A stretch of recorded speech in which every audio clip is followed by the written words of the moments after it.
Welcome to Immerse Beginnings reading for Week 7, Day 34. Then make another altar of acacia wood for burning incense. Make it 18 inches square and 36 inches high, with horns at the corners carved from the same piece of wood as the altar itself. Overlay the top, sides, and horns of the altar with pure gold, and run a gold molding around the entire altar. Make 2 gold rings and attach them on opposite sides of the altar, below the gold molding to hold the carrying poles. Make the poles of acacia wood and overlay them with gold. Place the incense altar just outside the inner curtain that shields the Ark of the Covenant, in front of the Ark's cover, the place of atonement, that covers the tablets inscribed with the terms of the covenant. I will meet you there. Every morning when Aaron maintains the lamps, he must burn fragrant incense on the altar.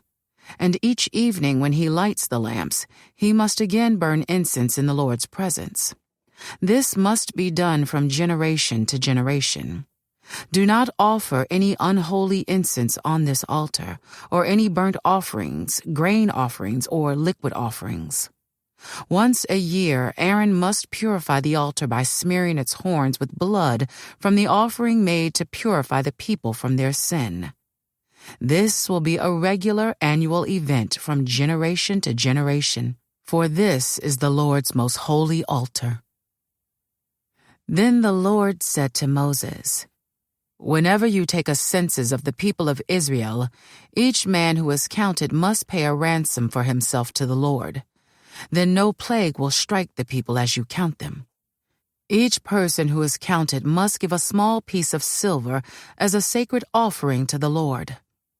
This payment is half a shekel based on the sanctuary shekel, which equals 20 gerahs. All who have reached their 20th birthday must give this sacred offering to the Lord. When this offering is given to the Lord to purify your lives, making you right with Him, the rich must not give more than the specified amount, and the poor must not give less. Receive this ransom money from the Israelites and use it for the care of the tabernacle. It will bring the Israelites to the Lord's attention, and it will purify your lives." Then the Lord said to Moses, "Make a bronze wash basin with a bronze stand. Place it between the tabernacle and the altar and fill it with water. Aaron and his sons will wash their hands and feet there. They must wash with water whenever they go into the tabernacle to appear before the Lord, and when they approach the altar to burn up their special gifts to the Lord, or they will die. They must always wash their hands and feet, or they will die.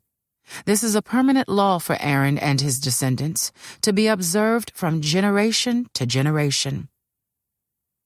Then the Lord said to Moses, "Collect choice spices, 12.5 pounds of pure myrrh, 6.25 pounds of fragrant cinnamon, 6.25 pounds of fragrant calamus, and 12.5 pounds of cassia, as measured by the weight of the sanctuary shekel.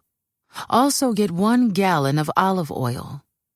Like a skilled incense maker, blend these ingredients to make a holy anointing oil. Use this sacred oil to anoint the tabernacle, the Ark of the Covenant, the table and all its utensils, the lampstand and all its accessories, the incense altar, the altar of burnt offering and all its utensils, and the wash basin with its stand. Consecrate them to make them absolutely holy. After this, whatever touches them will also become holy. Anoint Aaron and his sons also, consecrating them to serve me as priests.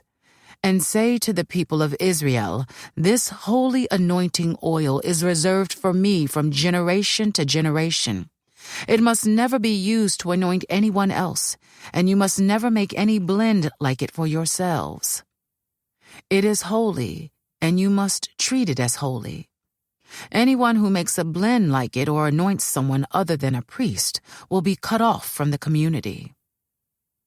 Then the Lord said to Moses, "Gather fragrant spices, resin droplets, mollusk shell, and galbanum, And mix these fragrant spices with pure frankincense, weighed out in equal amounts. Using the usual techniques of the incense maker, blend the spices together and sprinkle them with salt to produce a pure and holy incense. Grind some of the mixture into a very fine powder and put it in front of the Ark of the Covenant, where I will meet with you in the tabernacle. You must treat this incense as most holy. Never use this formula to make this incense for yourselves. It is reserved for the Lord, and you must treat it as holy. Anyone who makes incense like this for personal use will be cut off from the community. Then the Lord said to Moses, "Look, I have specifically chosen Bezalel, son of Uri, grandson of Hur, of the tribe of Judah. I have filled him with the Spirit of God, giving him great wisdom, ability, and expertise in all kinds of crafts. He is a master craftsman, expert in working with gold, silver, and bronze. He is skilled in engraving and mounting gemstones and in carving wood. He is a master at every craft. And I have personally appointed Oholiab, son of Ahisamach, of the tribe of Dan, to be his assistant. Moreover, I have given special skill to all the gifted craftsmen, so they can make all the things I have commanded you to make: the tabernacle, the Ark of the Covenant, the Ark's cover, the place of atonement, all the furnishings of the tabernacle, the table and its utensils, the pure gold lampstand with all its accessories, the incense altar, the altar of burnt offering with all its utensils, the wash basin with its stand, the beautifully stitched garments, the sacred garments for Aaron the priest, and the garments for his sons to wear as they minister as priests, the anointing oil, the fragrant incense for the holy place. The craftsmen must make everything as I have commanded you." The Lord then gave these instructions to Moses. "Tell the people of Israel, be careful to keep my Sabbath day, for the Sabbath is a sign of the covenant between me and you from generation to generation.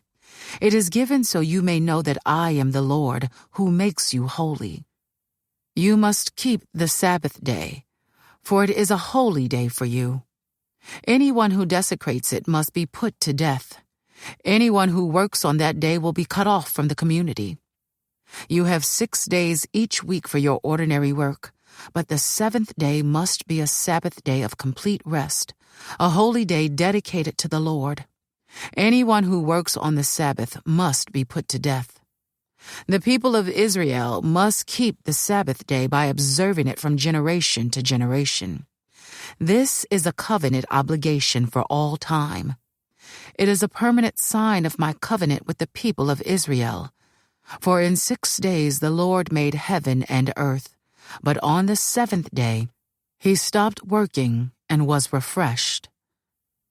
When the Lord finished speaking with Moses on Mount Sinai, he gave him the 2 stone tablets inscribed with the terms of the covenant, written by the finger of God. This concludes today's Immerse reading experience. Thank you for joining us.